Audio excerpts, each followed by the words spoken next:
Good morning, everybody. I'm here to re examine the crisis in Jamaica, to take a new spin to the problems that we're facing in our beautiful island. And I'm hoping that someone who is in a position of power will see this and understand that today I'm being rational. Today I'm not calling you waste men. Today I'm not calling you all kinds of names. Today I'm not saying to the Jamaican government that you're useless. Today I'm saying to you, as your sister who is an expat, I'm trying to reason with you today and bring a new, fresh approach to the whole crisis as it currently sits in Jamaica, as it relates to women and girls being violated, being abused on all levels, as it relates to violence in Jamaica. I don't want to just always talk about the negative thing about Jamaica because I love my homeland. And I understand that as a blogger, a vlogger, whatever you call people who speak on YouTube, we have a social responsibility. And so I'm trying to be rational this morning. And what I want to start up by saying is there was an opioid crisis in North America this year and sometime last year. You know, it got so bad. So many young girls and guys were losing their lives. And what we have to learn, we can't just criticize big governments. We can't just criticize other people from other places in the world and talk about what they have done and the social injustices and that. We also have to take a look at how they work, what they do in their system to make it work. What are they doing that makes it continue to be called a first world, even as our countries decline in human rights and all the other things? So I'm spending this time to address my Jamaican government and to say, let's take a look at the crisis that is in Jamaica. Thank you so much, Teresa. Welcome. Have a blessed day. I'm looking at the crisis as it stands, and I want to say to the Jamaican people, the Jamaican government, and the Jamaicans around the world, we can't give up on our people, even though sometimes you feel tempted to do that. I want to give up. I seem to be someone who's schizophrenic because one minute I'm giving up on our men, I'm giving up on our people, but we just can't. There's something in our spirit that have to keep coming back and say, let's re-examine this. The opioid situation caused individuals in North America to take a second look at the situation. Even though buying opioid and taking it, the person selling it is committing a crime, and the individuals who are buying it is also committing a crime. But because these individuals love their people, they said, okay, instead of us condemning everybody who is either selling or buying, let us help those who are the true victims, who are the ones who are using it, because some of these individuals are addicted. And addiction is not pretty, it's not easy. And people who are addicted to whatever, whether it be love, whether it be drugs, whether it be food, no shaming of these individuals will let them change. You have to offer them support. And that's what I like about North America. Even when they have criminalized something, they're still prepared to offer support to those who are true victims of whatever it is. So I'm saying that the Jamaican government today is that okay, there's a crisis in Jamaica as it relates to guns. I'm asking you to remedy the situation by first going to the root, find the root cause of the problem and fix it. So instead of us saying these are demons, these are devils, they should just get the death penalty, which I have said before. Let us just examine the thing now, like North America does, like the UK does, as it relates to their own people. Let us take a good look at why this is happening and how we can fix that problem. Do you agree? Do you agree that instead of just pointing out the obvious, oh yes, they're wicked and they're killing and this and that, please understand that, there are forces working behind the scenes that you don't understand.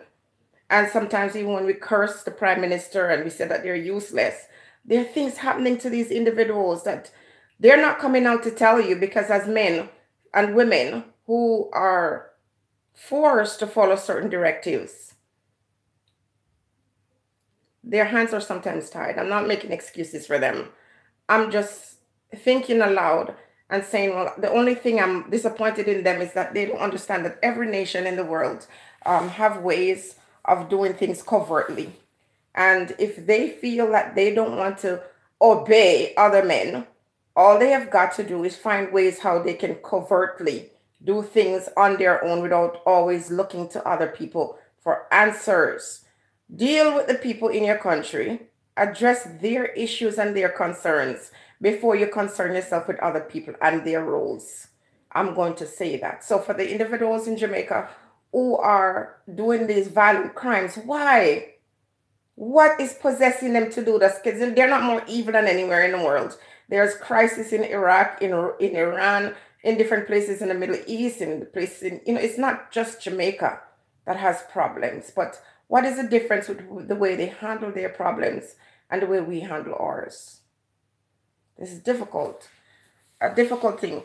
Look at the opioid crisis and look to understand that after a while, the governments had to set up sites that allow individuals to come and use drugs. Remember, this is illegal. This is a criminal act. But instead of playing self-righteousness and watch their children or their loved ones just continue to die, they said, let us at least control how this is being used. They set up crisis centers for young people who are already addicted to teach them, I don't know if it's to teach them how to use it safely, but at least to put them in an environment if something went wrong, they could get help. They didn't have to die. Now, that's something that you have got to admire in these people. Sometimes I really wish I had the ability to command a lot of people. Sometimes I feel disappointed, and I know I'm very boring. I see that in myself, like I wish I could be a little bit more outgoing as some people. I wish I didn't have to do these, serious topics because people are not interested in this. But it's breaking my heart because our people are dying. We're dying because people don't want to hear rational conversations. And when we get emotional, we're not able to step away from that and to meet our people where we need to meet them. We need to meet them on the ground, meet them where they're at. Why are these kids or these young people hurting each other with guns? Who's making these guns available to them and why? And why can't the young people understand that you're destroying yourself and each other for people who don't care about you? Now, Mr. Prime Minister, this is going to be a very short live. I am asking you to get your greatest minds in Jamaica, your greatest scientists in Jamaica, to take this alcohol and bring them to the lab and examine these alcohol, test them. It's not just in the food. I think it's in the alcohol because guess what? The women are not running around and hurting each other. They might curse each other. They might, speak disparagingly against each other, but they're not hurting each other. So as Black people in the same space, what's the difference between the male and the female is something that they're being exposed to. Could it be in their marijuana? Could it be in the smokes? Could there be a chemical that is being used to make these people insane? Because there's something radically wrong. And if you examine spirit and that alone is not enough to answer the questions, then what is being put in their drink? What's in the Red Bull? What's in the alcohol? What's in the cigarettes that they're smoking? Because something is in it. And what is also happening, I want to touch on this briefly, is that our men in Jamaica is showing, it's presenting in the men, they're becoming more effeminate, more girly. Some of the men beg more than women. When you go home and you see people coming to you and asking you for help, it's like these men are in competition with the women. They beg more. What are they being exposed to? Is it something that is happening in the air? Are they being sprayed? Are these chemicals being used to make them effeminate, to make them crazy, to make them act out? There's something going on, Mr. Government, Mr. Andrew Olness. The night when you won the election, I stayed up all night wanting the change, wanting to see you win. I was supporting you. Not because I was against Portia Simpson, because I am grateful for her as a woman who have set some, great heights for other women to follow. But unfortunately, she had the advice or the instruction of people that was not in the benefit of our Jamaican people. So I was hoping that you, Mr. Andrew Holness, was going to win. And to a certain extent, when I listen to you speak, I think to myself, this is someone who has the possibility of bringing Jamaica into a new era with power and grace. But I'm not seeing that. And I don't know why, Mr. Andrew Holness. I don't know if behind the scenes you are being beaten, you are being, cajoled, you are being controlled, but you're a man. You're a man who come from descendants of individuals who stood up and defended their people. You have a freedom that you didn't fight for. And now you have the position or the power to fight for your independence. But it starts with looking out for the youths and those who are less advantaged. You have to do this for our people. Otherwise, at the end of the day, you might get caught in the crossfire. And that would be very unfortunate. You're a father first. You're an African brother first. I'm not hearing the politicians in Jamaica mentioning Africa. Why? Why, Mr. Andrew Holness? I'm not saying you don't have a relationship with Africa, but why, as a black person in Jamaica, I'm not hearing you mention Africa? Why? Why not? Yeah. Yes, Teresa. Our men are not presenting as men. There's a reason for it. So, as in the opioid crisis, instead of condemning their own people, look at that. They opened a crisis center, allowing individuals to come there and use. I'm not going to criticize them for doing that. Better doing that. It's almost like the situation where mothers tell their kids, you're not allowed to have sex, sexual intercourse. But when they realize that the young people might, they give them advice or ways to protect themselves. I think it's the same thing we have to do for our people, to offer them protection from this deadly onslaught of violence. The country declining, not enough jobs for our people. Mr. Andrew Holness, this live is just for you, just to appeal to you, appeal with you to understand that something is going on in Jamaica and it's bigger than me. And I can curse you all I want, or I can reach out to you and I can say, Mr. Government, please help to save our people. Start thinking outside the box. Another thing I want to tell you to do before I go also is to take your brightest mind. Jamaica has some brilliant kids, some brilliant young people. I mean, these people are going to high school from they're 11 years old, and these individuals are competing with the greatest mind around the world, and they're doing very well. And they're leaving Jamaica to go to other places in the world and to bring that powerful mind. Please understand that the money you borrow from any international fund, use it to grow your people. Take them, do a competition around the island, find the brightest, smartest ones, starting with GSAT. You see how these kids are performing, and also those who are performing at the high school levels and in the tertiary levels. Reach out to these individuals, and I want you to take them and send them overseas and teach them technology. Help them to create a system in Jamaica where we can compete with the best places in the world.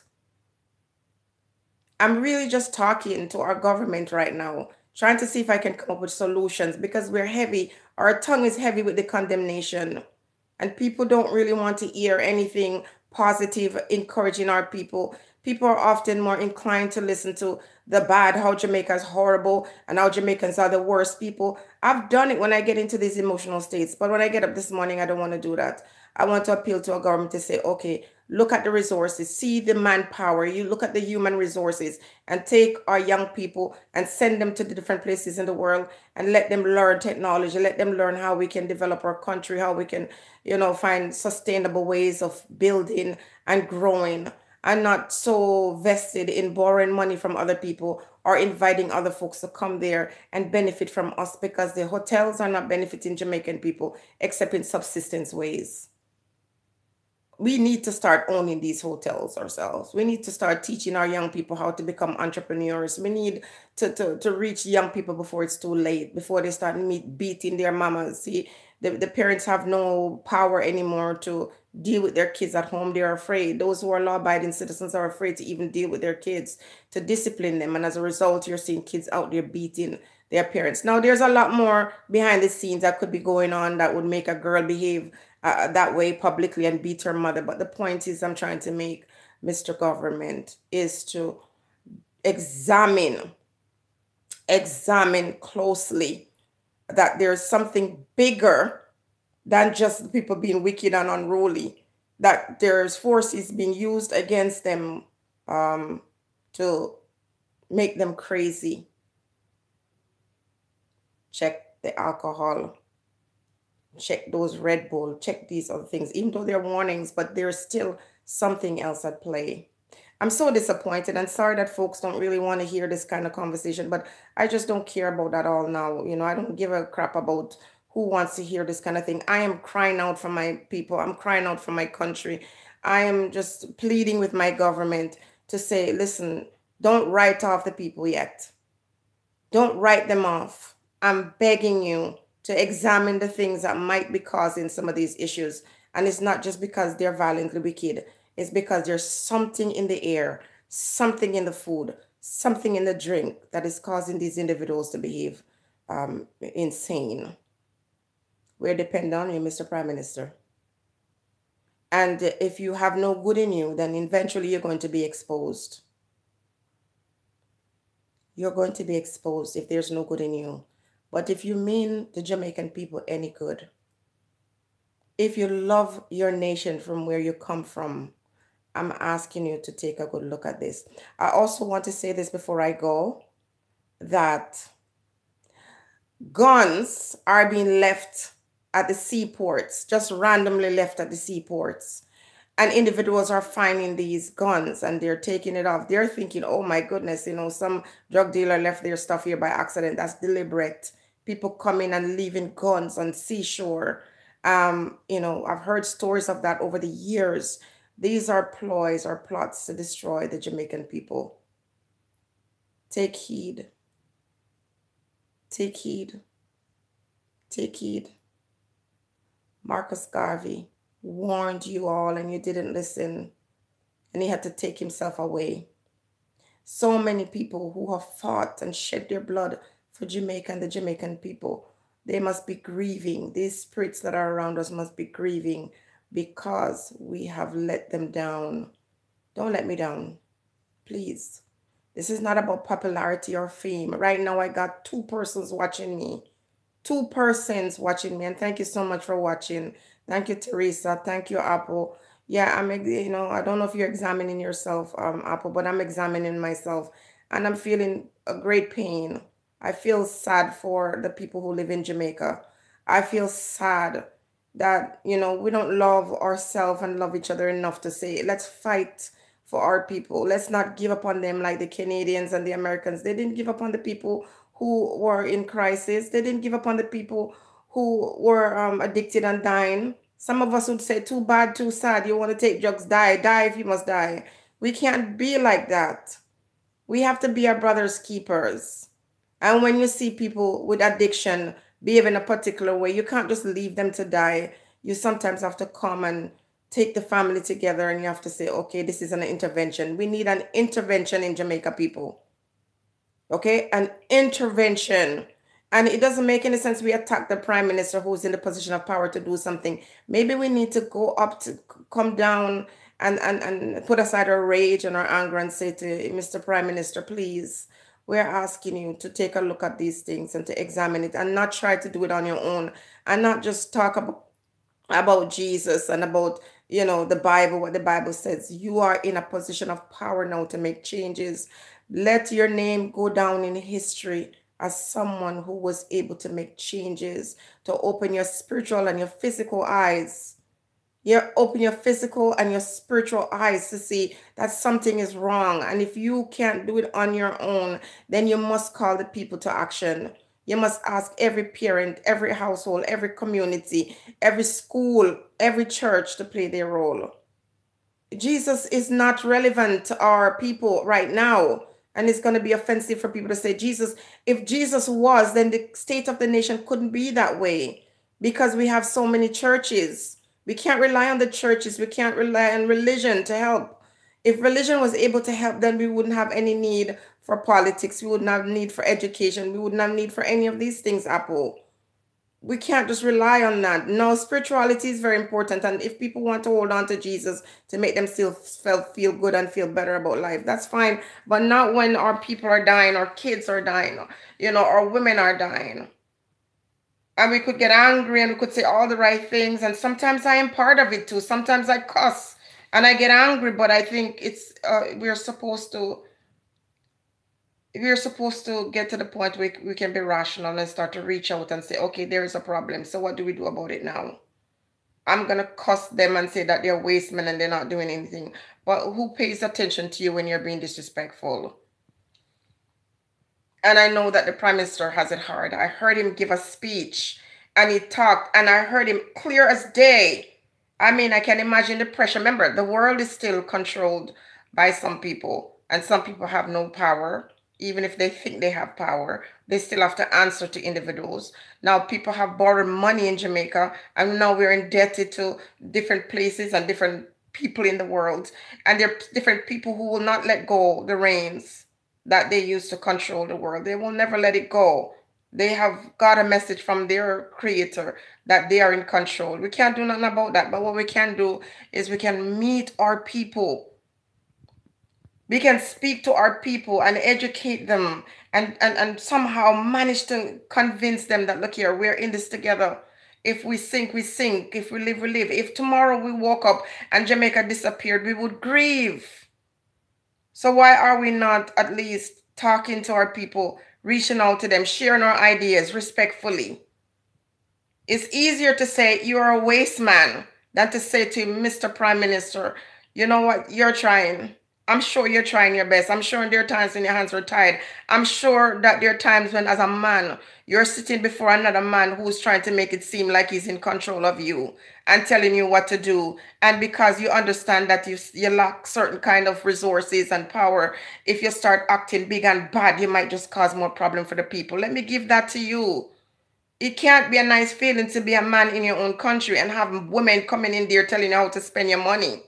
You understand me? It can't be a nice feeling for other people to come and make it seem as if they are in control of you and you're a boy in your own country.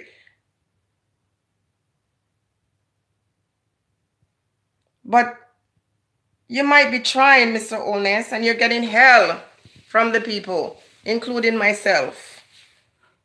And I'm saying, okay, there are forces at work. You're doing your best. You did that thing in Montego Bay to try to curb the crime.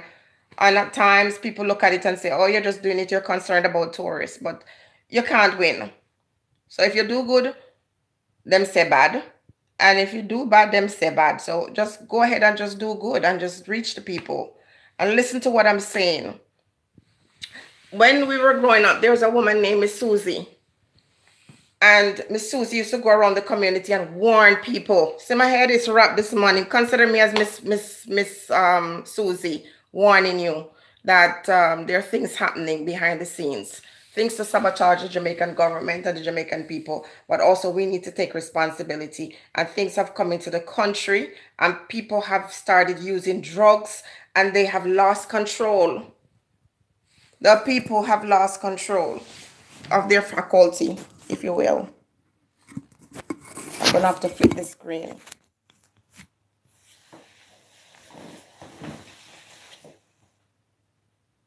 Some people have lost control of themselves and their ability to reason, and we can't just let them die. We have to help them. We have to find out where these guns are, where they're coming from. We have to take the youth and say, look here, we understand some of you are angry, some of you are hurt, some of you are hungry, some of you are desolate. Reach them and say, we know you got access to guns and you're being used and manipulated by sometimes even people within the government and other external forces. But we're asking you to understand that in the end, you're the one who's destroying yourself. Not going to be this donkey much longer. Before you know me, you know I'm a little bit crazy sometimes, and before you know, I start getting angry in the very same video that I'm here appealing to the Jamaican people and the Jamaican government. I am telling you this now, Mr. Wholeness, something is wrong. We have never been the kind of people to just behead people. That's not who we are. We've never been the kind of people. We have had social issues, yes. We've had things that are systematic. We've had things that are happening in the household for years and years, and it's just now a pattern that we fully understand and recognize. But the wanton killing of our girls and our women, and the behavior, the way people just are flipping these days, has something to do with chemicals. Be careful of what individuals are coming in the country to do. Be careful of individuals who come here saying we're doing this and we're doing that, and under the radar they're operating in ways that are devilish. Examine, examine, examine, examine the foods, examine these drink, examine these sprays, examine the scientific things and the environmental things that people say they are doing for better, and watch how it's affecting our people. Everybody who is here, thank you for joining me. Truthfully speaking, I wish I could speak in a way that would draw people to listen to me, because what I want is not popularity. You must know that by this. What I'm wanting is not fame, and what I'm wanting is not money. I could take, I want to cry. It's not money. I'm not trying to get famous on YouTube. I'm just loving my people. I love my people. I love my Jamaican people. I love African people. I love all people, really. But I love me more. I love my people more, because if we don't love ourselves, nobody's going to love us. So I respect other people. I appreciate and want to live among other people. But I love my people more. I'm not ashamed of it, because other people love themselves more. Anytime you get to the point where you're loving yourself and loving your people more, you are bound to succeed. I love my people. I love my people. I love Jamaicans. I love African people. And I can't give up on them, even though sometimes I want to. Sometimes I want to forget about them. It's easier. But I can't, because I have to think about the young people, the babies that are not born yet, and those who are here. And I'm appealing to the government to send these people, these bright, brilliant minds away. Spend the money doing that. Then if the resources are not there, send them away. Make them sign some kind of contract with you that you have to come back and serve, or you owe us, and we are going to find you wherever you are. And then I want you to know that people don't just get up and cut off people's head randomly. There's something behind it. Have a blessed day, everybody. Have a wonderful day. I want you to touch notification on my channel. And if my video appeals to you, share it with someone. If you're someone who is in the government office and you can share this, please share it with Mr. Andrew Olness for me. And, stay blessed, everybody. Thank you for joining me, and thank you for liking this and sharing this video. Have a wonderful day.